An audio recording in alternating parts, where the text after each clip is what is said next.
Hello बच्चों। आखिरी के लेक्चर में हमने पढ़ा था वेक्टर एडिशन ज्योमेट्रिकल मेथड से। लॉज ऑफ वेक्टर एडिशन भी डिस्कस किया था, ट्राइंगल लॉ क्या होता है, पैरेललोग्राम लॉ क्या होता है और पॉलीगन्स लॉ भी डिस्कस किया था। साथ के साथ ज्योमेट्रिकल एडिशन से जो रिजल्ट आए थे उनको भी हमने डिस्कस किया था। बच्चों आज हम डिस्कस करने वाले हैं analytical method of vector addition. Means geometrically add करने के बाद हमारे पास जो रिजल्टेंट वेक्टर आ रहा था उसका मैग्नीट्यूड क्या होगा, उसकी डायरेक्शन क्या होगी, वो हम आज डिस्कस करेंगे। ठीक है बच्चों, स्टार्ट करते हैं। बच्चों इसमें एक डेरिवेशन है, उस डेरिवेशन को हम लेते हैं और उससे हम देखते हैं कि जो रिजल्टेंट आएगा उसका मैग्नीट्यूड क्या होगा और डायरेक्शन क्या होगी। तो देखो शुरू करते हैं। मान लो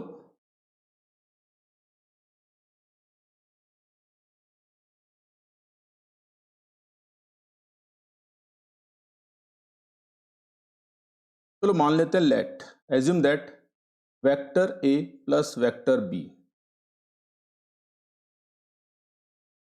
रिजल्टेंट वेक्टर को मैंने नाम दे दिया आर। ठीक है बच्चों, छोटा नाम दे दिया एंड द एंगल बिटवीन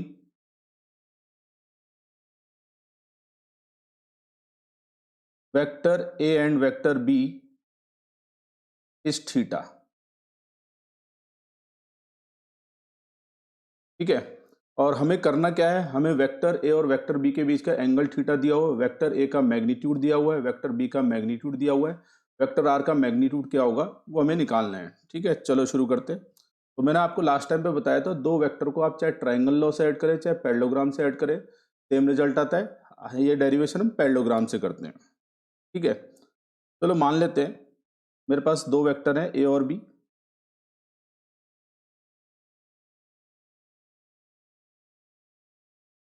ये मान लिया मैंने वेक्टर ए,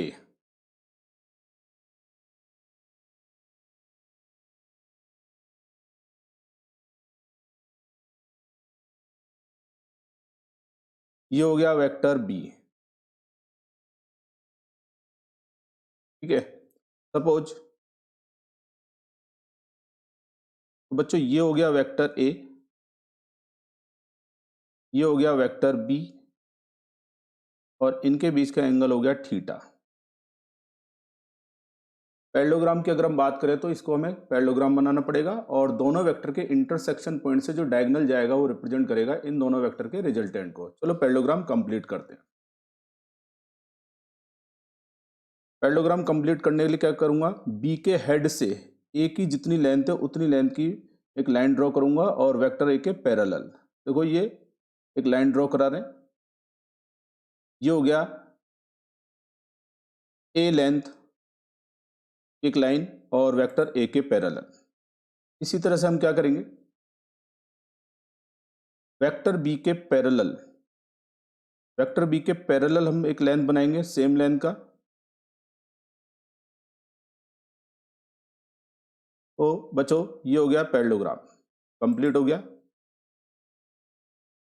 ठीक है बच्चों, अब देखो अगर आप ध्यान से देखो पैरेललोग्राम लॉ क्या कहता है, पैरेललोग्राम लॉ कहता है अगर दो वेक्टर किसी भी पैरेललोग्राम की दो एडजेसेंट साइड को रिप्रेजेंट करें, तो देखो ये दोनों एडजेसेंट साइड को रिप्रेजेंट कर रहे हैं वेक्टर ए और वेक्टर बी, इनके इंटरसेक्शन पॉइंट से जाने वाला पॉइंट, जाने वाला डायगोनल ही इनके रिजल्टेंट को बताएगा। तो चलो हम बताते हैं,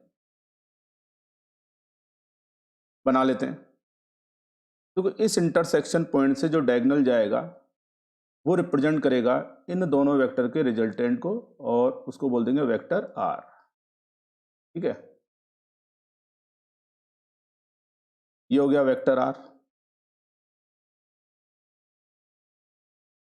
अब बच्चों हमारा मकसद क्या है दोबारा बता देता हूं।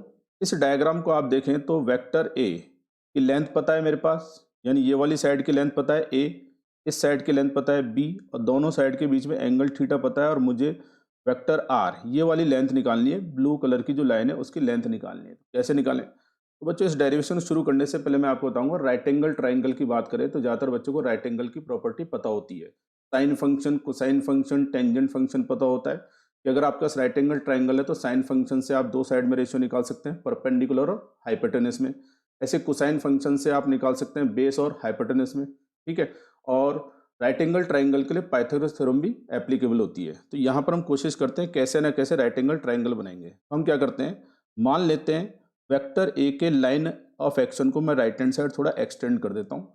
तो चलो एक्सटेंड करते हैं।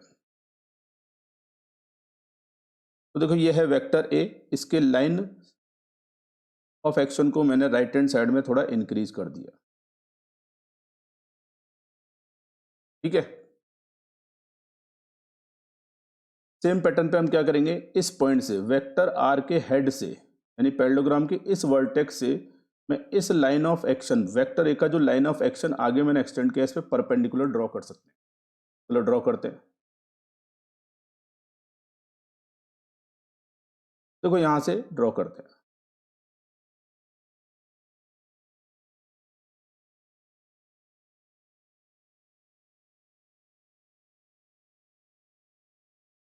तो बच्चों जैसे परपेंडिकुलर डालेंगे तो ये बन जाएगा राइट एंगल ट्राइंगल और हमारा काम आसान हो जाएगा।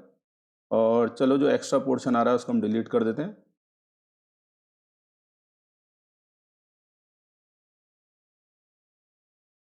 ठीक है, अगर आप ध्यान से देखो ये वाली लेंथ और ये लेंथ दोनों एक दूसरे पैरेलल हैं। पैरेलल होने के साथ साथ दोनों का लेंथ सेम है। इट मीन्स अगर मैं इसका मैग्नीट्यूड b बोलूंगा तो इस लाइन का मैग्नीट्यूड भी आएगा b। ठीक है, ये लाइन सेम है तो ये वाला एंगल भी कितना होगा, थीटा होगा हमारे पास।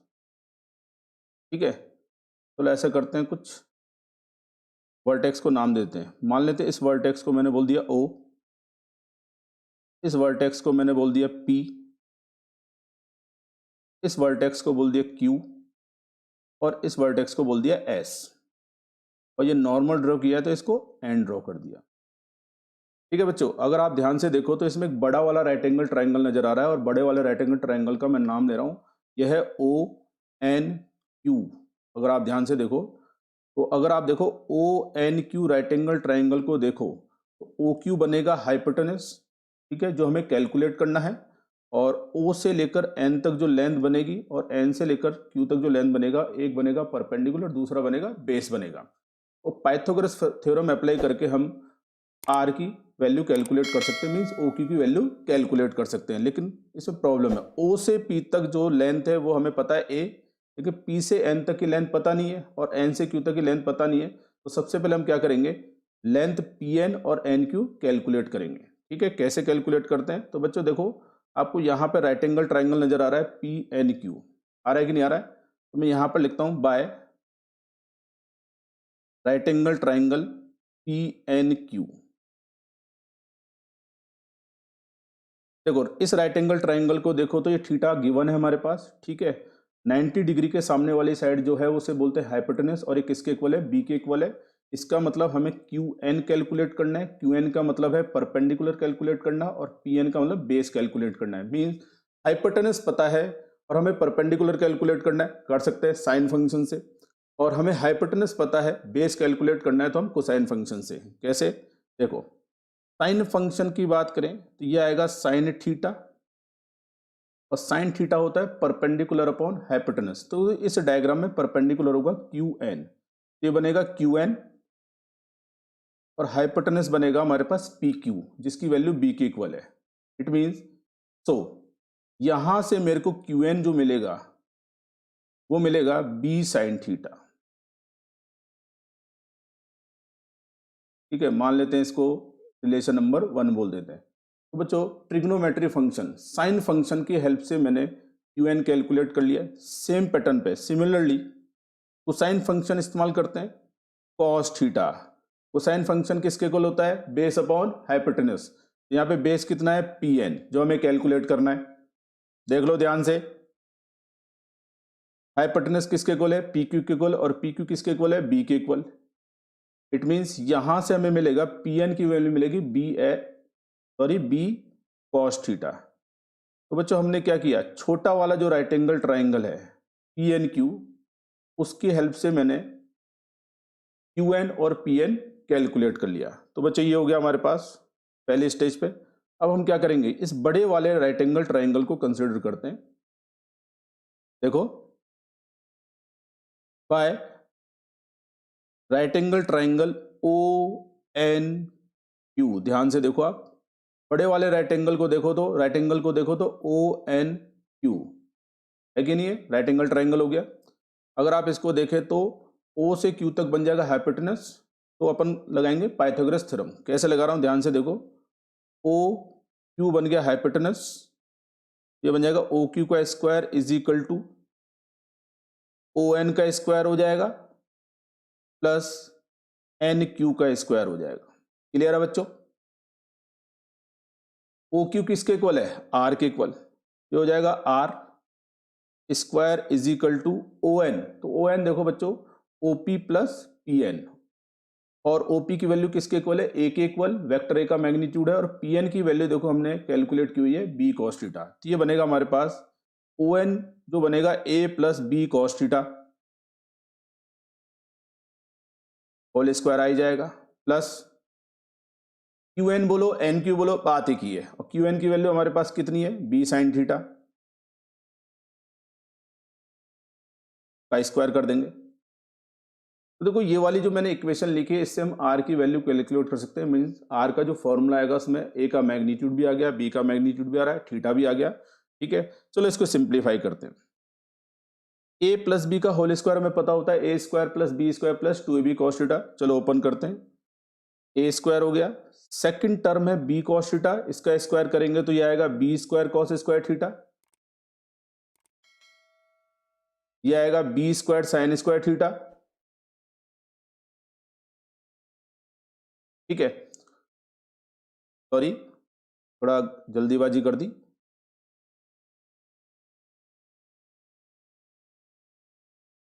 ए square plus B square plus 2ab, ए प्लस बी कॉस थीटा का होल स्क्वायर किया, अब हमारे पास आएगा 2ab cos theta, B sine theta का स्क्वायर कर देंगे तो ये बनेगा B square sine square theta. ठीक है बच्चों, अगर आप ध्यान से देखो, ये है मेरे पास B square cos square theta, ये है B square sine square theta. क्या इन दोनों में बी स्क्वायर कॉमन ले सकते हैं? बिल्कुल कॉमन ले सकते हैं। देखो करते हैं,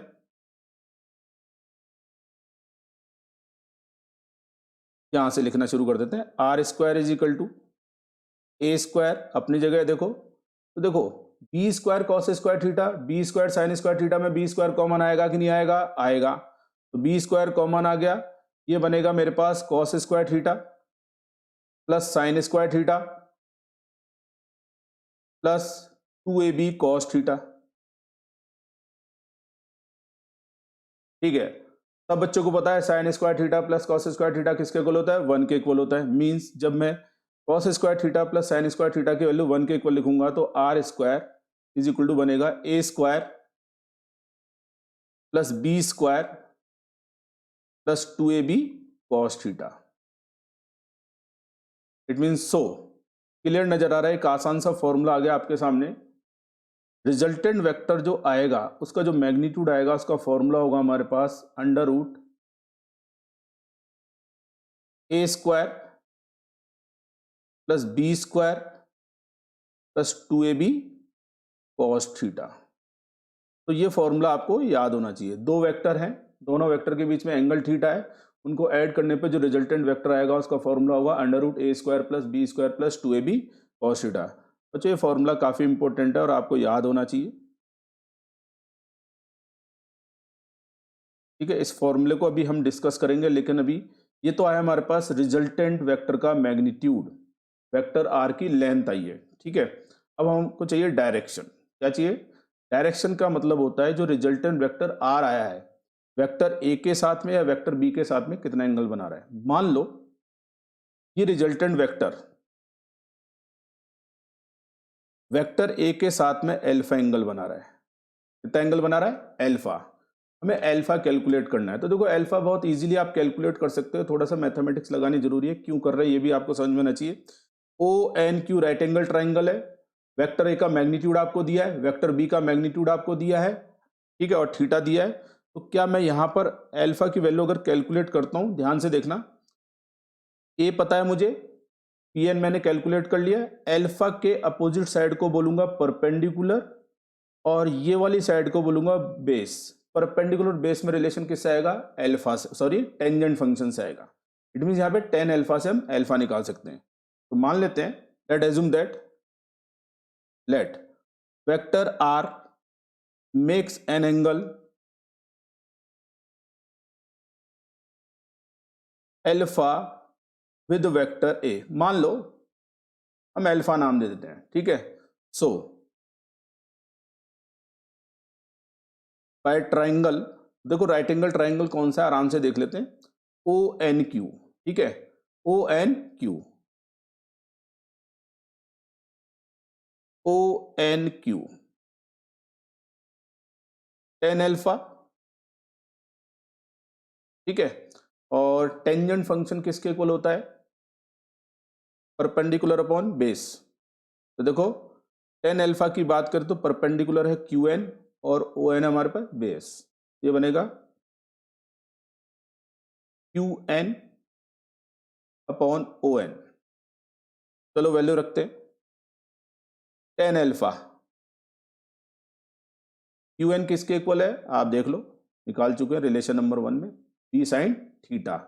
और ओ एन किसके इक्वल होगा, A plus B cos theta. ये बन जाएगा आपके पास B sine theta upon A का magnitude plus B cos theta. तो बच्चों ये है अल्फा एंगल कैलकुलेट करने का फॉर्मूला। ये भी काफ़ी इंपॉर्टेंट फॉर्मूला आपको याद होना चाहिए। Tan alpha is equal to आ रहा हमारे पास B sine theta upon A plus B cos theta. अच्छा बच्चों, इस टेन अल्फा का जो फॉर्मूला है, अगर आप इसमें ध्यान से देखो, अल्फा किसके साथ एंगल है, ए के साथ, ठीक है। ये है न्यूमरेटर, यहाँ पे न्यूमरेटर है B sine theta sine function, और डिनोमिनेटर में आ रहा है A plus B cos theta. आप ध्यान से देखो अल्फा किसके साथ है, ए के साथ। तो अल्फा जिसके साथ एंगल है वही वेक्टर का मैग्नीट्यूड डिनोमिनेटर में अकेला आ रहा है कि नहीं आ रहा है। तो अगर मेरे से कहा जाए वेक्टर बी के साथ में कितना एंगल होगा, मान लो रिजल्टेंट वेक्टर वेक्टर बी के साथ में बीटा एंगल बना रहा है, तो डेरिवेशन की जरूरत नहीं है, सिर्फ मैं आपको बता रहा हूँ टेन अल्फा तक ही आपको कैलकुलेट करना है। लेकिन अगर मान लो इफ, स्टार बना लो, नोट बना लो, याद करने लायक रट सकते हो आप, if vector R makes an angle, ठीक है, an angle beta with vector B, then अगर ऐसा होता है तो ये फॉर्मूला आप टेन अल्फा की तरफ पे डिजाइन कर सकते हैं। टेन बीटा, सारे बच्चे ध्यान सुनना, बीटा किसके साथ में एंगल है, बी के साथ में, तो नीचे अकेला कौन आएगा, बी का मैग्नीट्यूड, ऊपर आएगा ए साइन फंक्शन यानी साइन थीटा, नीचे आएगा ए कॉस थीटा। क्लियर है बच्चों, ये था हमारे पास टेन अल्फा टेन बीटा, ठीक है। तो टेन अल्फा तक ही आपको डेरिवेशन करना होता है अगर आप स्कूल का एग्जाम दे रहे हो, बोर्ड का एग्जाम दे रहे हो। लेकिन अगर आपको टेन अल्फा टेन बीटा रटना है तो मैंने आपको रटने का तरीका बता दिया, ठीक है। आगे बात समझ। अब बच्चों हमारे पास रिजल्टेंट जो आया है, जो मैग्नीट्यूड आया है, उसका फॉर्मूला है under root A square plus B square plus two A B cos theta, ठीक है। अगर आप ध्यान से देखो तो रिजल्टेंट का जो मैग्नीट्यूड है वो थीटा पे डिपेंड कर रहा है। थीटा का मतलब है the angle between vector A and vector B, means अगर मैं थीटा को चेंज करूंगा तो कॉस थीटा भी क्या होगा, चेंज होगा, ठीक है। और कॉस थीटा चेंज होगा तो रिजल्टेंट का मैग्नीट्यूड भी चेंज होगा। ये चेंज किस तरह से होगा, डिफरेंट थीटा पे क्या वैल्यू आने वाली है वो हम डिस्कस करते हैं। यानी कुछ स्पेशल केस ले रहे हैं, नोट मान लो, स्पेशल केस मान लो, ठीक है। फॉर्मूला तो मैंने आपको बता ही दिया है, ठीक है। नोट नंबर 1, ध्यान से देखना और ध्यान सुनना। रिजल्टेंट जो आ रहा है vector A plus vector B, उसका जो मैग्नीट्यूड आएगा अंडर रूट ए स्क्वायर, तो बच्चों ये है ए के मैग्नीट्यूड का स्क्वायर, प्लस बी स्क्वायर, ये है बी के मैग्नीट्यूड का square, plus two A B cos theta. बच्चों स्क्वायर रूट के अंदर तीन टर्म्स आ रही है, थ्री टर्म्स हैं स्क्वायर रूट में, ए स्क्वायर हो गया, बी स्क्वायर हो गया, two A B cos theta हो गया, ठीक है। मैग्नीट्यूड हमेशा पॉजिटिव होता है, ठीक है, ये भी याद रखना है, कहाँ काम आएगा बाद में बात करेंगे। तो देखो कॉस थीटा पे डिपेंड कर रहा है, किस पे डिपेंड कर रहा है, कॉस थीटा पे। पहले 2 लेक्चर में मैंने दोनों बारी आपको बताया था 2 वेक्टर के बीच में करेक्ट एंगल के लिए हम क्या करेंगे, दोनों वेक्टर के टेल को टेल से कोइंसाइड कराएंगे, और टेल को टेल से जब आप कोइंसाइड कराओगे, ठीक है, उस केस में दोनों वेक्टर के बीच में छोटा वाला एंगल होगा, वही रिप्रेजेंट करेगा करेक्ट एंगल को। देखो ये मेरे पास वेक्टर आ गए, दोबारा समझ लो, ये दोनों के टेल मान लो, तो देखो ये बनेगा करेक्ट एंगल। आगे बात समझ में, ये बनेगा करेक्ट एंगल। अब देखो मैं इसको अगर दोनों टेल को टेल से कोइंसाइड करूंगा तो दोनों के बीच में सबसे छोटा एंगल जो बनेगा वो बनेगा 0 डिग्री। कितना बनेगा, 0 डिग्री। जैसे जैसे मैं एंगल बढ़ाऊंगा ये 0 से बड़ा 30 डिग्री हो गया, 60 डिग्री हो गया, मान लो 90 डिग्री, 120 हो गया, 150, 180। लेकिन जैसे 180 से ऐसे जाओगे तो ये एंगल 181 नहीं होगा, 180 डिग्री तक ही जनेगा। मीन्स 2 वेक्टर के बीच में 0 डिग्री से लेकर 180 डिग्री के बीच में कोई भी एंगल हो सकता है, लेकिन 2 वेक्टर के बीच में 180 डिग्री से बड़ा एंगल नहीं माना जाएगा, क्योंकि डेफिनेशन मैंने आपको बताई है, it is the correct angle between two vectors, sorry, it is the smaller angle between the two vectors when common part are coincides। ठीक है, तो 0 से 180 डिग्री। तो मैं बात कर रहा हूं कोसाइन फंक्शन की, किसकी बात कर रहा हूं, एज, सुनना ध्यान से, theta increases from 0 degree to 180 degree. दो वेक्टर है, सिंपल सी बात है, धीरे धीरे मैं उनके बीच का एंगल, पहले 0 डिग्री था, 0 डिग्री मतलब सेम डायरेक्शन में होंगे, और इंक्रीज करता जा रहा हूँ, इंक्रीज करता जा रहा हूँ, इंक्रीज करता जा रहा हूँ, 180 तक ले गया नहीं, अपोजिट डायरेक्शन में। तो कोसाइन फंक्शन, कॉस फंक्शन की खास बात होती है, प्रॉपर्टी होती है, साइन फंक्शन की प्रॉपर्टी बाद में डिस्कस करेंगे। कोसाइन फंक्शन की जो प्रॉपर्टी होती है वो ये होती है कि जब आप एंगल थीटा को 0 से 180 तक इंक्रीज करोगे तो कॉस की वैल्यू क्या होती है, कम होती है। इट मीन्स, याद रखना है आपको अभी, then cosine function cos theta की वैल्यू क्या होगी, कम होगी। और बच्चों अगर कॉस थीटा की वैल्यू कम होगी तो इधर देखो फॉर्मूला क्या है, under root A square plus B square plus 2ab cos theta. तो अगर आप देखो कोसाइन फंक्शन अगर कम होगा तो आर कम होगा कि नहीं होगा, ठीक है, सो आर विल डिक्रीज। बहुत इंपॉर्टेंट रिजल्ट है ये, मैथ्स वाले तो सॉल्व भी कर लेते हैं इजी तरीके से, बायो वाले अटक जाते हैं, इसलिए बायो वाले को ध्यान रखना है कि सिंपल सी बात है, थीटा बड़ा कॉस थीटा छोटा, 0 से 180 डिग्री की बात कर रहे हैं, थीटा बड़ा कॉस फंक्शन छोटा, कॉस फंक्शन छोटा, तो आर क्या होगा हमारे पास, छोटा होगा। इट मीन्स 60 डिग्री और 120 डिग्री की बात मैं करूं, कॉस 60 की बात करूं और कॉस 120 की बात करूं, तो कॉस 60 डिग्री के लिए वेक्टर आर का जो मैग्नीट्यूड आएगा वो बड़ा आएगा, जबकि कॉस 120 के लिए छोटा जाएगा। ठीक है, इट मीन्स 2 केस ले रहे हैं, मान लो पहले केस में θ1 ले लिया, दूसरे केस में θ2 ले लिया। वेक्टर ए और बी के बीच में फर्स्ट केस में एंगल है θ1, दूसरे केस में θ2, और एंगल हम बढ़ा रहे हैं, पहले θ1 हो गया θ2, तो θ2 इज ग्रेटर देन θ1। तो देखो बड़े एंगल के लिए कॉस की वैल्यू क्या होगी, छोटी, और बड़े एंगल के लिए कॉस की वैल्यू छोटी होगी, तो आर भी क्या हो जाएगा, छोटा हो जाएगा, that is R1 is greater than R2। First situation में, पहली सिचुएशन में जो मैग्नीट्यूड आएगा वो बड़ा आएगा। ठीक है बच्चों, ये याद रखना है, ठीक है, ठीक है। चलो सेकंड पॉइंट की बात करते हैं।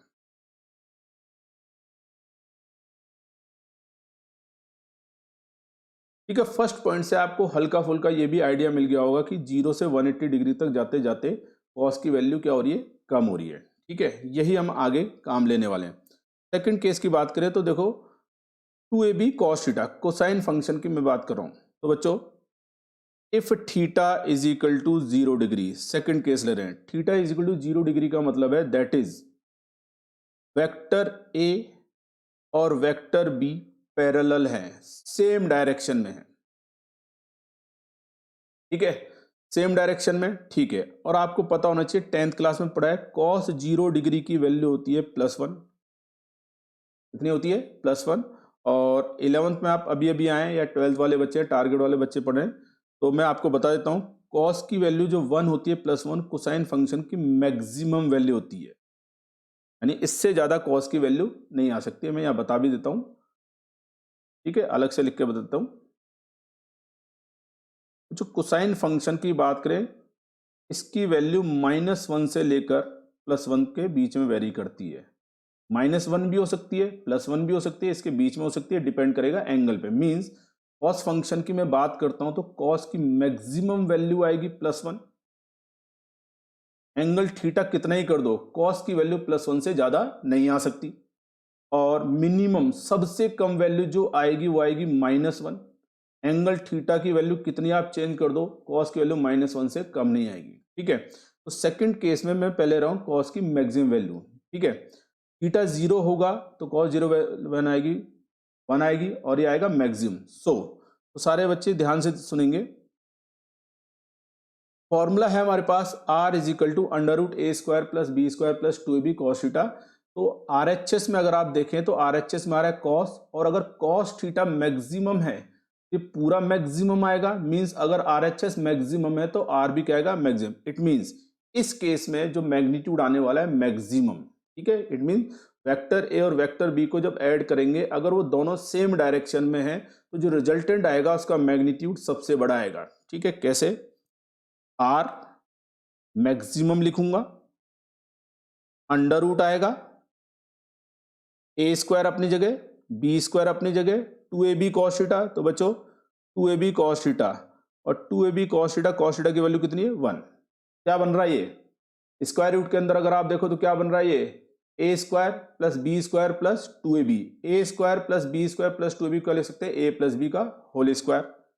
ठीक है, इट मीन्स ये क्या बनेगा हमारे पास, अंडर रूट a + b का होल स्क्वायर। बच्चों होल स्क्वायर और स्क्वायर रूट कैंसिल आउट होंगे तो हमारे पास आएगा a + b, plus minus bracket में a + b। लेकिन बच्चों मैग्नीट्यूड हमेशा पॉजिटिव होता है, इसलिए सिर्फ प्लस सिंबल आएगा और हमारे पास आएगा a + b। तो देखो ये है maximum magnitude which can be obtained by two vectors when they are in same direction. जब दो वेक्टर सेम डायरेक्शन होंगे तभी उनसे जो रिजल्टेंट आएगा उसका मैग्नीट्यूड सबसे बड़ा आ सकता है। ठीक है, याद रखेंगे। थर्ड नोट, थर्ड केस मान लो, if theta is equal to 180 degree.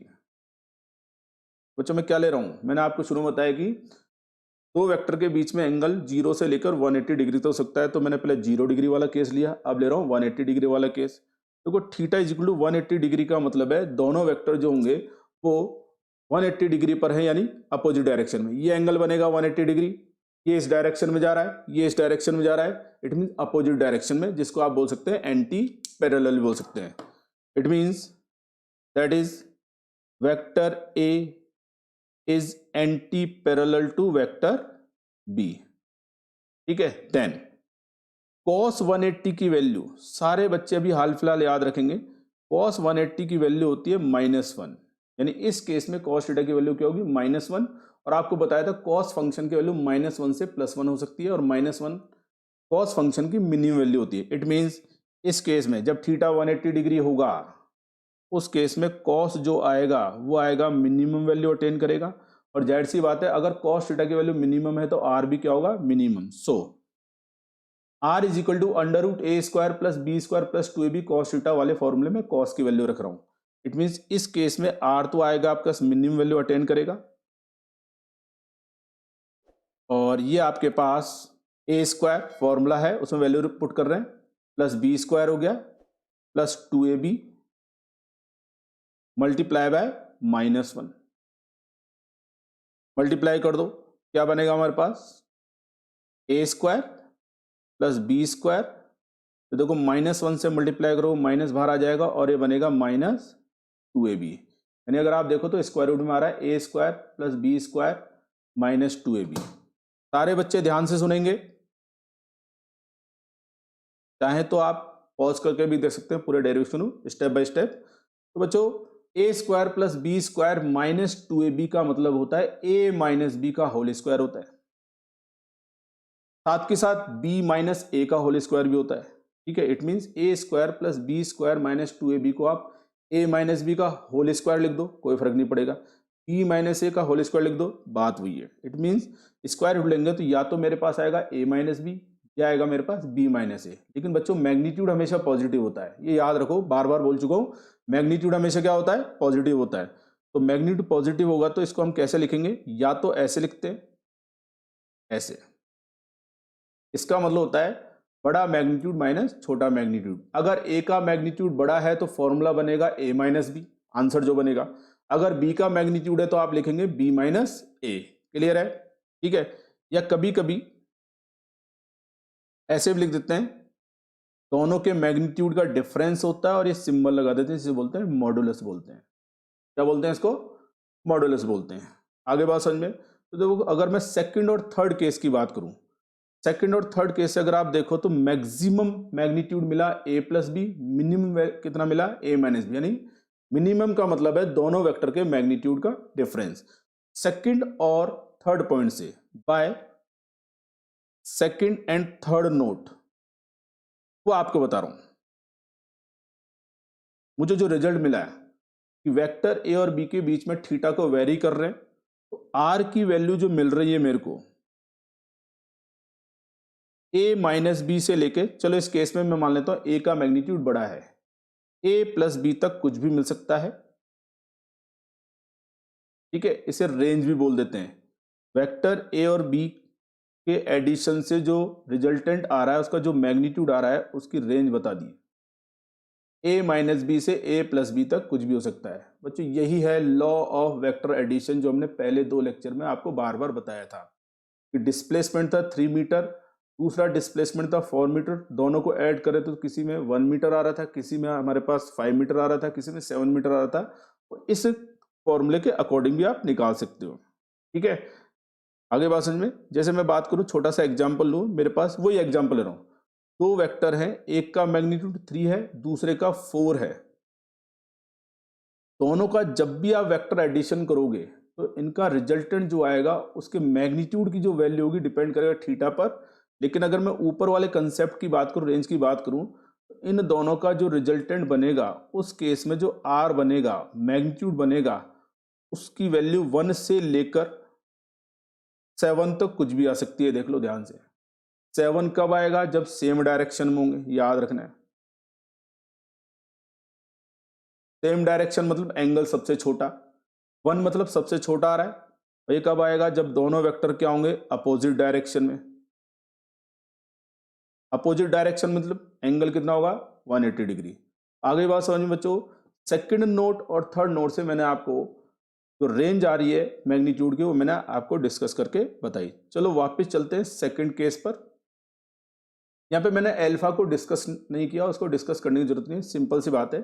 Second case की बात करें, जब दोनों वेक्टर सेम डायरेक्शन में है। बच्चों जब दोनों वेक्टर सेम डायरेक्शन में होंगे, जैसे मान लो एक वेक्टर आ गया मेरे पास ये, ठीक है, यहां बना सकते हैं, कहीं पे बना सकते हैं।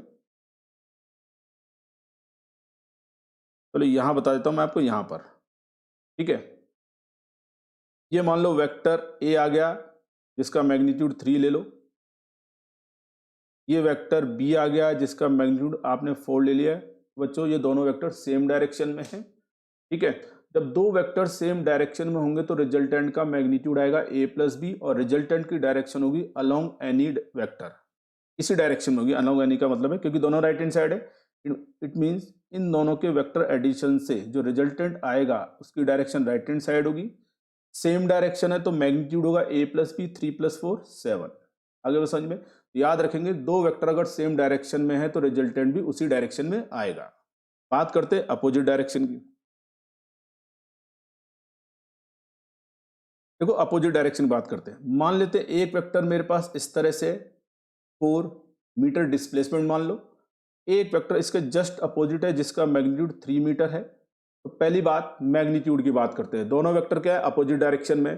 दोनों वेक्टर अगर अपोजिट डायरेक्शन होंगे तो इनका जो रिजल्टेंट आएगा, उसका मैग्नीट्यूड क्या होगा?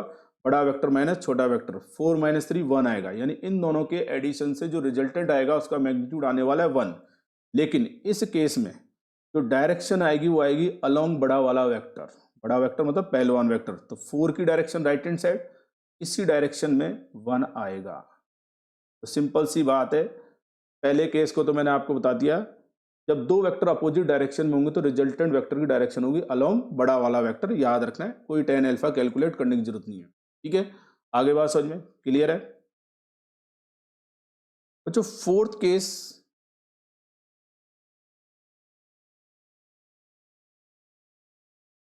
कहना चाह रहा हूं मैं। और फोर्थ केस में क्या है, बड़ा स्पेशल केस है, बहुत काम आता है, इफ। देखो मैंने जो लिखा है इसका मतलब समझ में आता है आपको? तो बच्चे, बहुत सारे बच्चे बोलते हैं हाँ सर समझ में आता है, दोनों वेक्टर इक्वल हैं, vector A equal to vector B. गलत बात, मैंने ऐसा नहीं लिखा है। मैंने लिखा है वेक्टर ए का मैग्नीट्यूड और वेक्टर बी का मैग्नीट्यूड सेम है। ठीक है, आई बात समझ में? वेक्टर ए और वेक्टर बी के अगर इक्वल है तो उसका मतलब होता है दोनों के मैग्नीट्यूड भी सेम है और दोनों सेम डायरेक्शन पॉइंट आउट करें। यहाँ पे सिंपल एक कंडीशन है, थीटा का मुझे नहीं पता, थीटा 0 भी हो सकता है, 180 भी हो सकता है, 90 भी हो सकता है। ठीक है,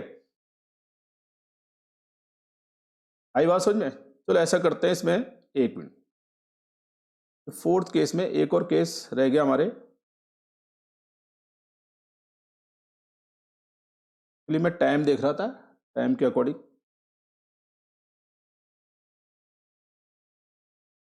ठीक है, चलो शुरू करते हैं। चलो, होता रहता है ऐसा। मान लो if theta is equal to 90, vector A और वेक्टर बी थीटा एंगल पे और थीटा 90 डिग्री है। 90 डिग्री का मतलब है that is vector A is perpendicular to vector B. आगे बात समझ में? वेक्टर ए और वेक्टर बी क्या है, एक दूसरे परपेंडिकुलर है। और आपको पता है cos 90 की वैल्यू क्या होगी, 0। इट मींस इस केस के लिए cos थीटा की वैल्यू क्या होगी, 0। सो फॉर्मूला क्या था हमारे पास, r is equal to under root A square plus B square plus 2ab cos theta. cos की वैल्यू तो 0 आ रही है और 2ab को 0 से मल्टीप्लाई करेंगे तो क्या आएगा, 0 आएगा। इट मींस सो दो वेक्टर अगर एक दूसरे के परपेंडिकुलर होंगे तो उस केस में जो रिजल्टेंट आएगा उसका मैग्नीट्यूड होगा under root A square plus B square. याद रखना है, ठीक है? तो तीन स्पेशल केस आपको आपके सामने आ रहे हैं, बार बार मैं बता रहा हूँ। सेम डायरेक्शन होगा तो ए प्लस बी होगा, अपोजिट डायरेक्शन होगा तो ए माइनस बी होगा या बी माइनस होगा। अगर दोनों वेक्टर एक दूसरे के परपेंडिकुलर है तो under root A square plus B square. इस केस में टेन अल्फा का फॉर्मूला आप बना सकते हो। एंड टेन अल्फा, अल्फा का मतलब है it is the angle made by resultant vector with vector ए। क्या फॉर्मूला था, बी साइन थीटा। याद करने का तरीका मैंने आपको बता दिया। अल्फा किसके साथ है, मैं दोबारा देखो बता रहा हूँ, अल्फा किसके साथ है, वेक्टर ए के साथ। तो उसका मैग्नीट्यूड अकेला आएगा नीचे और ऊपर आएगा साइन फंक्शन, नीचे आएगा cos function. P sine function sine 90, theta 90 है, पी कॉस 90 डिग्री। साइन 90 की वैल्यू सबको पता है 1 होती है, ठीक है? पी इंटू 1 ले लो। ए कॉस 90 कितना होता है, 0, तो ये हो जाएगा हमारे पास 0। तो अगर आप ध्यान से देखो, सो इस केस में टेन एल्फा जो बनेगा वो बनेगा बी अपॉन ए। रट भी सकते हो, वैसे रटने की जरूरत नहीं है, आपको समझ में आना चाहिए कि ये फॉर्मूला कैसे ड्राइव हुआ। बस थीटा की वैल्यू रिप्लेस करनी है और आपके पास आंसर आने वाला है। तो आपके पास तीन केस हो गए, सेम डायरेक्शन ए प्लस बी, अपोजिट डायरेक्शन ए माइनस बी, 90 डिग्री पर होंगे तो under root A square plus B square होंगे। आगे बात समझिए।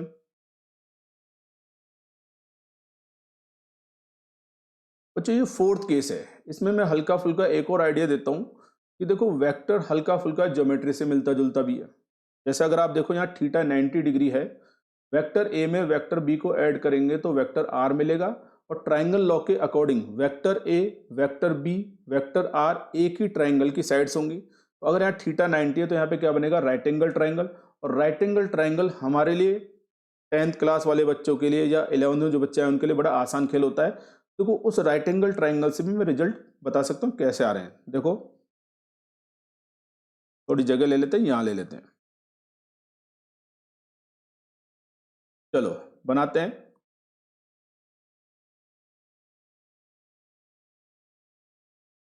मान लो ये हमारे पास हो गया वेक्टर ए, ठीक है? 90 डिग्री पे वेक्टर बी है। ट्राइंगल लॉ से मैं ऐड कर रहा हूँ, किसे ऐड कर रहा हूँ बच्चों, ट्राइंगल लॉ से। तो ट्राइंगल लॉ क्या था, एक का हेड और दूसरे का टेल आ जाना चाहिए। तो ऐसा करते हैं, ये वेक्टर ए हो गया तो वेक्टर बी ऐसे बना देते हैं, ठीक है? ऐसे बना दिया 90 डिग्री पे। ठीक है, क्लियर है बच्चों? ये बन गया हमारे पास वेक्टर ए और वेक्टर बी। ये हो गया वेक्टर ए, ये हो गया वेक्टर बी, ध्यान से आप देखो तो वेक्टर ए का हेड ये हो गया और बी का टेल पर कोइंसाइड हो रहा है, ठीक है। ये वाली जो थर्ड साइड होगी वो इनका रिजल्टेंट बताएगा और इस फॉर्मूले के अकॉर्डिंग वेक्टर आर बनेगा, ठीक है। ये वेक्टर आर भी बना देते हैं। ट्राइंगल लॉ आपको पता ही है, ए और बी सेम ऑर्डर में तो वेक्टर आर होगा अपोजिट ऑर्डर में। ये बनेगा हमारे पास वेक्टर आर अपोजिट ऑर्डर में, ठीक है। ये बन गया मेरे पास वेक्टर आर। ये बन गया 90 डिग्री, बना कि नहीं बना, ठीक है। ये 90 डिग्री हो गया। वेक्टर आर ये एंगल कितना हो जाएगा, अल्फा हो जाएगा, ठीक है। आपको थोड़ा सा आसान लगे, खासकर जो 10 से 11 मूव किए हैं बच्चे उनके लिए मैं बता रहा हूँ। दोबारा बना देते हैं। सिंपल राइट एंगल ट्राइंगल बना रहा हूँ विदाउट एनी एरो। ये बन गया मेरे पास एक लाइन,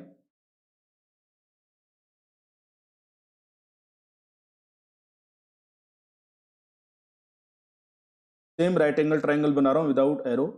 काम आएगा जब हम कुछ न्यूमेरिकल सॉल्व करेंगे, वहां पर आपको बताएंगे।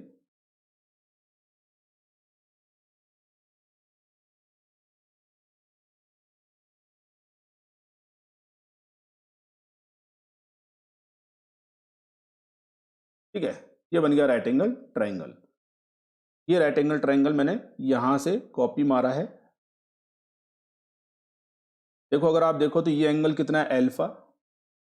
तो मैं ये क्यों बता रहा हूँ आपको, कुछ न्यूमेरिकल में क्या होगा, राइट एंगल ट्राइंगल बना के हम सिंपल राइट एंगल ट्राइंगल की साइन फंक्शन, ट्रिग्नोमेट्री फंक्शन वाली प्रॉपर्टी, पाइथागोरस थ्योरम अप्लाई करके हम हमारे न्यूमेरिकल को आसानी से सॉल्व कर सकते हैं। देखो ये लेंथ हमारे पास ए है, यानी ये बनेगा ए, ये साइड की लेंथ बनेगी बी, ये बनेगा आर। अब आपसे क्या कह रहा है, छोटी क्लास में 9 10 मान लो जो भी है, ठीक है। ए दे दिया, बी दे दिया और आपसे बोलता है आर बताओ, तो सिंपल सी बात है, आप क्या करोगे, बाय पाइथागोरस, ठीक है। पाइथागोरस थ्योरम अप्लाई करोगे, ठीक है। और पाइथागोरस थ्योरम के अकॉर्डिंग आर स्क्वायर इक्वल क्या बनेगा, A square plus B square. बच्चों वही आ रहा है जो मैंने अभी वेक्टर के एडिशन के फॉर्मूले से आपको बताया था। एल्फा निकालना है आपको, तो देखो एल्फा के अपोजिट साइड को क्या बोलेंगे, परपेंडिकुलर, और इसको क्या बोलेंगे, करस्पॉन्डिंग साइड को क्या बोलेंगे, एडजेसेंट साइड बोल दो, बेस बोलेंगे। यहाँ से टेंजेंट फंक्शन आ जाएगा and tan alpha is equal to आपको मिलेगा बी अपॉन ए। आगे बात समझ में। तो कुछ कुछ वेक्टर के कई क्वेश्चन में ज्योमेट्री और ट्रिग्नोमेट्री हमारी काफी हेल्प करने वाली है, ठीक है। आगे बात समझ में बच्चों। ये हमारे पास सेकंड, थर्ड, फोर्थ केस को हमने डिस्कस किया, और फाइनली बहुत इंपॉर्टेंट जो हमारे पास है फिफ्थ पॉइंट, जो मैंने बीच में गलती से पहले उठा लिया था। If A is equal to B means vector A का मैग्नीट्यूड और वेक्टर बी का मैग्नीट्यूड क्या है, सेम है। इट मीन्स अब ये जो फिफ्थ केस की बात कर रहे हैं काफी काम आता है, ठीक है। फिफ्थ केस की बात कर रहे हैं तो दोनों वेक्टर सेम मैग्नीट्यूड के, मीन्स हम बात कर रहे हैं resultant of two vectors having equal magnitude, having same magnitude. Answer क्या आने वाला है, पहले हम आर के फॉर्मूले बात करते हैं। इस पे बात करते हैं, आर के फॉर्मूले पे पार्ट ए कर देते हैं। R is equal to formula क्या था, सारे बच्चे ध्यान सुनेंगे, A square plus B square plus 2ab cos theta. ये पांचवें नंबर का जो पॉइंट बता रहा हूं, खासकर जो 10 से 11 में मूव करके बच्चे हैं वो ध्यान देंगे, इसमें कुछ ट्रिग्नोमेट्री के फॉर्मूले बता रहे हैं, आपको बताएंगे अभी। वो फॉर्मूले आपके काफी काम आने वाले हैं, ठीक है। जहां जहां आपको फॉर्मूले बताए जा रहे हैं वो आपको याद रखने हैं। चलो ए और बी का मैग्नीट्यूड सेम है, तो मैं ए को बी लिख दूं, बी को ए लिख दूं, कोई फर्क नहीं पड़ता। चलो मैं बी की वैल्यू एक एक को लिख देता हूं, means under root A square, B की वैल्यू ए के इक्वल ए स्क्वायर। ये देखो क्या है, ए है और ये बी की वैल्यू ए के इक्वल, तो ए स्क्वायर हो जाएगा, 2a स्क्वायर कॉस थीटा हो जाएगा। आर इज इक्वल टू, चलो कोई भागम भागी नहीं करते हैं, डायरेक्ट नहीं करेंगे। ए स्क्वायर में ए स्क्वायर ऐड करो तो कितना आएगा, 2a स्क्वायर। ये है 2a स्क्वायर कॉस थीटा, ठीक है। बच्चे जल्दीबाजी नहीं करें, जल्दीबाजी में इस डेरिवेशन को गलत कर देते हैं, न्यूमेरिकल गलत कर देते हैं। बोले 2a square plus 2a square 4a square cos theta, गलत बात है। अगर आप ध्यान से देखो तो ये सिंपल 2a स्क्वायर है और ये है 2a स्क्वायर कॉस थीटा। हाँ, अगर ये कॉस थीटा नहीं होता तो आप 4a स्क्वायर कॉस थीटा लिखते। चलो मैंने क्या किया, इन दोनों में देखो a स्क्वायर कॉमन आ रहा है, ठीक है, जल्दीबाजी नहीं करेंगे। 2a² कॉमन आ रहा है, सॉरी 2a² कॉमन। देखो यहाँ से 2a², यहाँ से 2a² कॉमन लो तो क्या बनेगा हमारे पास 1 plus cos theta, 1 plus cos theta. चलो r इज इक्वल टू, चलो a² को स्क्वायर रूट से बाहर लेंगे तो बनेगा a, और हमारे पास अंडर रूट में कुछ कहानी फंसी रह गई।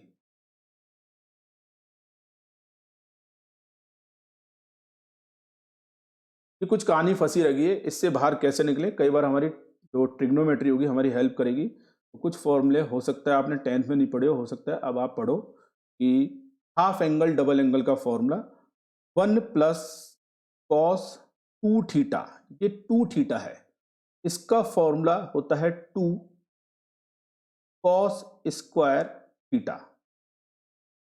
मैंने राइट हैंड साइड में बॉक्स बना के एक फॉर्मूला लिख दिया आपको। 1 plus cos theta is equal to, sorry 1 plus cos 2 theta is equal to 2 cos square theta. तो देखो आप देखो 1 प्लस कॉस आ रहा है और राइट हैंड साइड में 2 कॉस स्क्वायर और एंगल का हाफ हो रहा है, तो ये फॉर्मूला हम यहाँ अप्लाई करेंगे। चलो अप्लाई करते हैं, करें अप्लाई। अंडर रूट ए बाहर रहने दो, देखो ये 2 अपनी जगह, कौन सा ये वाला 2, 1 प्लस कॉस थीटा, ये क्या है 1 plus cos 2 theta, 2 cos square theta. अगर बच्चों यहाँ पर 2 थीटा की जगह थीटा होता तो यहाँ पे हाफ कितना होता, थीटा बाय 2। ये क्या बनेगा हमारे पास 2 कॉस स्क्वायर थीटा का हाफ। आगे बात समझ में, ये बन गया हमारे पास 2 2 जा 4 हो जाएगा, 4 का स्क्वायर रूट कितना होगा 2 होगा, और ये r इज इक्वल टू हमारे पास 2a। अच्छा ये देखो ये क्या है, कॉस स्क्वायर फंक्शन है, कॉस स्क्वायर फंक्शन का स्क्वायर रूट लगेगा तो कॉस आएगा, इट मीन ये बनेगा कॉस थीटा बाई 2। बहुत इंपॉर्टेंट रिजल्ट है बच्चों, ये काफी काम आने वाला है। ये रिजल्ट हमारा समय बचाएगा कई क्वेश्चंस में, कई जो प्रॉब्लम्स आएंगी न्यूमेरिकल्स आएंगे उसमें समय बचाएगा। याद है तो इससे आप इजीली अपना टाइम बचा कर न्यूमेरिकल को सॉल्व कर सकते हैं। अच्छा कुछ बच्चे गलती कर देते हैं, बोले पूछते हैं कि सर इस 2 को इस 2 से कैंसिल आउट कर दें, नहीं गलत बात है कि कॉस के साथ थीटा बाई 2 एंगल है, कैंसिल आउट नहीं होगा, ठीक है याद रखेंगे। तो देखो अगर 2 वेक्टर सेम मैग्नीट्यूड के हैं तो उनका रिजल्टेंट का मैग्नीट्यूड आएगा 2a कॉस थीटा बाई 2, ठीक है। एंड ये तो मैंने पहले क्या बताया, अगर आप ध्यान से देखो पार्ट ए चल रहा है जिसमें मैं आर का फॉर्मूला तैयार कर रहा हूं, अब मैं पार्ट बी में एल्फा की बात कर रहा हूं। किसकी बात कर रहा हूं, कुछ और फॉर्मूले आएंगे। टेन एल्फा का फॉर्मूला क्या आया था, एल्फा किसके साथ था एंगल, अरे ए के साथ, ए अकेला आएगा, ऊपर आएगा बी साइन फंक्शन के साथ, और जाएगा कोसाइन फंक्शन। लेकिन सबको पता है बी और ए के मैग्नीट्यूड सेम है तो बी को ए लिखने में कोई बुराई नहीं है। नीचे देखो क्या लिखेंगे, ए आएगा प्लस ए कॉस थीटा, ए कॉमन आ जाएगा, 1 प्लस कॉस थीटा, ए से क्या होगा cancel out.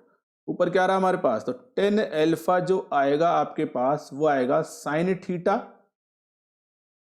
Upon 1 plus cos theta. बड़ा अजीब और फॉर्मूला तैयार हो गया, लेकिन इसके भी कुछ फॉर्मूले होंगे जो आपको याद रखने। इसको सिंप्लीफाई करने का तरीका बता रहा हूँ, हालांकि बच्चों को रिजल्ट याद रखना है लेकिन जो 11th क्लास में हो स्कूल के अकॉर्डिंग इसके डेरिवेशन को भी समझना जरूरी है। बड़ा इंपॉर्टेंट फॉर्मूला, एक तो मैं आपको अभी बता ही चुका हूँ, दोबारा लिख देता हूँ 1 प्लस कॉस 2 थीटा, ये बनेगा हाफ एंगल में formula cos square theta, 2 cos square theta. एक और फॉर्मूला होता है, ये बड़े काम के फॉर्मूले आपको याद रखने, और कैसे कैसे अप्लाई करेंगे आपको पता चलता जाएगा, प्रैक्टिस में आते जाएंगे। साइन 2 थीटा, ये स्क्वायर नहीं है, साइन 2 थीटा, थीटा का डबल है, क्या बनेगा और 2 sine theta multiply by cos theta. तो बच्चों ये 2 फॉर्मूले जो मैंने आपको बताए ये काफी इंपॉर्टेंट है, ठीक है, ये अप्लाई करना आपको धीरे धीरे आपको सिखा ही रहे हैं, ठीक है। तो चलो यहां पर अप्लाई करते हैं। टेन एल्फा, ये देखो साइन 2 थीटा है, ये क्या बन रहा है 2 साइन थीटा, थीटा का 2 थीटा का हाफ हो गया कॉस थीटा। साइन थीटा का फॉर्मूला अगर मैं इसी तर्ज पे लिखूं तो क्या बनेगा 2 sign theta by 2 cos theta by 2, clear है। 1 प्लस कॉस थीटा की वैल्यू कैसे निकालेंगे अभी बता चुका हूँ। क्या बनेगा मेरे पास 2 कॉस स्क्वायर और थीटा बाई 2। आप देखो 2 से 2 कैंसिल आउट हो रहा है। अगर आप देखो तो 2 से 2 कैंसिल आउट हो रहा है। ये देखो मेरे पास क्या है, कॉस फंक्शन है, ये कॉस स्क्वायर है। ये कॉस फंक्शन इस कॉस स्क्वायर के स्क्वायर कैंसिल आउट करेगा तो ऊपर क्या बनेगा, साइन फंक्शन थीटा बाई 2 में, नीचे बनेगा कॉस फंक्शन थीटा बाई 2 में। तो टेन अल्फा की वैल्यू जो लिखने वाला हूँ अभी लिख देता हूँ। टेन अल्फा बनेगा मेरे पास sine theta by 2 upon cos theta by 2। Sine upon cos 10, तो ये बनेगा टेन थीटा बाई 2। तो क्या रहा है, टेन अल्फा की वैल्यू टेन थीटा बाई 2 के इक्वालिटी, यानी tangent of alpha is equal to tangent of theta by 2। It means alpha is equal to आएगा थीटा बाई 2। इट मींस अगर दोनों वेक्टर सेम मैग्नीट्यूड के हैं तो रिजल्टेंट वेक्टर जो होगा वेक्टर ए के साथ में थीटा का हाफ एंगल बनाएगा थीटा बाई 2। अगर अल्फा की वैल्यू थीटा बाई 2 है तो बीटा भी कितना आएगा, थीटा बाई 2 आएगा। सॉल्व करके भी दे सकते हैं लेकिन जरूरत नहीं है। It means alpha is equal to beta. It means resultant of two vectors, दोबारा सुनो, दोबारा बोल रहा हूं, resultant of two vectors having equal magnitude equally bisect the angle between them. यानी दो वेक्टर हैं सेम मैग्नीट्यूड के हैं, उनका रिजल्टेंट सेम मैग्नीट्यूड के, तो उनका रिजल्टेंट क्या करेगा, उनके बीच के एंगल को इक्वली बाइसेक्ट करेगा।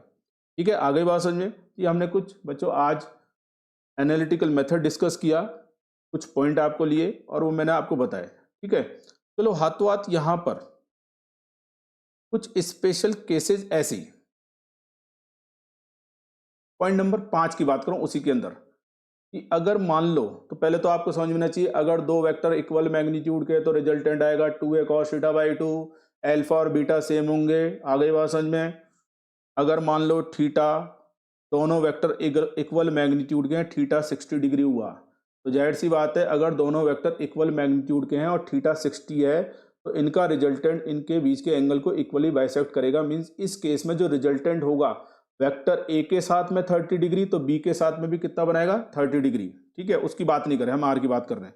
10 आर का फॉर्मूला क्या बताया था, 2a cos theta by 2। Theta कितना 60 डिग्री है बाई 2, 60 का हाफ करो कितना आएगा, कितना आएगा, सॉरी cos 30 डिग्री। cos 30 की वैल्यू क्या होती है, √3/2। cos 30 की वैल्यू कितनी होती है, याद होनी चाहिए, √3/2। 2 से 2 क्या होगा, कैंसिल आउट, तो क्या बनेगा हमारे पास, √3 टाइम्स ऑफ a। बच्चों काफी इंपॉर्टेंट रिजल्ट है, अभी तो नहीं बता सकता कहाँ का काम आएगा, लेकिन जब आप इसको मैकेनिक्स पढ़ोगे, 12th में इलेक्ट्रोस्टैट पढ़ोगे, वहां पे काम आएगा। और एक केस आपको याद रखना है, if angle between two vectors having magnitude same is 60 degree then resultant will be equal to √3 times of any one of the vector. आगे बात समझ में। याद रखने वाली बात है, अगर दो वेक्टर सेम मैग्नीट्यूड के हैं और 60 डिग्री एंगल पर हैं तो रिजल्टेंट का मैग्नीट्यूड किसी एक वेक्टर के मैग्नीट्यूड के √3 टाइम्स होगा, काम आएगा। अगर मान लो दोनों वेक्टर 90 डिग्री पर है, आर का फॉर्मूला क्या बताया था, 2a cos थीटा बाई 2। इस केस में थीटा कितना 90 डिग्री, चलो 90 का हाफ करो, 90 का हाफ करो 45। cos 45 डिग्री की वैल्यू होती है 1/√2। ये बनेगा 2a cos 45 की वैल्यू रखी 1/√2, 2 में √2 से डिवाइड करेंगे तो √2 आएगा 100। याद रखना है आर आएगा √2 times of a। It means same magnitude के वेक्टर अगर 90 डिग्री पर है तो रिजल्टेंट आएगा किसी एक वेक्टर का √2 टाइम्स, याद रहेगा। अच्छा, जो सेकंड केस लिखा है √2a, ये आप राइट एंगल ट्रायंगल बनाकर भी आप प्रूव कर सकते हो। ठीक है, फाइनली हमारे पास थर्ड केस। देखो थर्ड केस बच्चों काफी इंपॉर्टेंट रहेगा, याद भी होना चाहिए। अगर मान लो दोनों वेक्टर सेम मैग्नीट्यूड के हैं और 120 डिग्री पर है, तो इस केस में आर जो आने वाला है 2a cos theta by 2, theta कितना 60, सॉरी थीटा कितना, सॉरी 120, 120 का हाफ करो 60 आएगा, cos 60 की वैल्यू बोलो 1/2। 2 से 2 कैंसिल आउट, तो क्या बनेगा, बड़े कमाल का रिजल्ट है।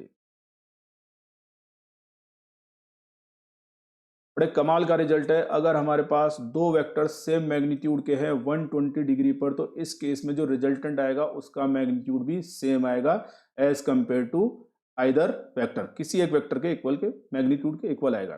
ठीक है, तो बच्चों ये मैंने आज आपको एनालिटिकल मेथड आपको बताया जिसमें वेक्टर एडिशन मैंने डिस्कस किया पैरेललोग्राम से, R is equal to under root A square plus B square plus 2b cos theta. कोई बच्चा बोलता है सर मैं ट्राइंगल लॉ बनाऊं, ट्राइंगल लॉ से मैं डेरिवेशन कर सकता हूं, आप कर सकते हो, घर पे ट्राई करो। कुछ मैंने स्पेशल केस बताए वो आपके काम आएंगे। ठीक है बच्चों, अगले लेक्चर में हम क्या करेंगे, वेक्टर एडिशन जो हमने डिस्कस किया उसके कुछ सेलेक्टेड न्यूमेरिकल, हम कुछ सेलेक्टेड प्रॉब्लम्स लेंगे जो हम डिस्कस करेंगे। ठीक है बच्चों, थैंक यू वेरी मच।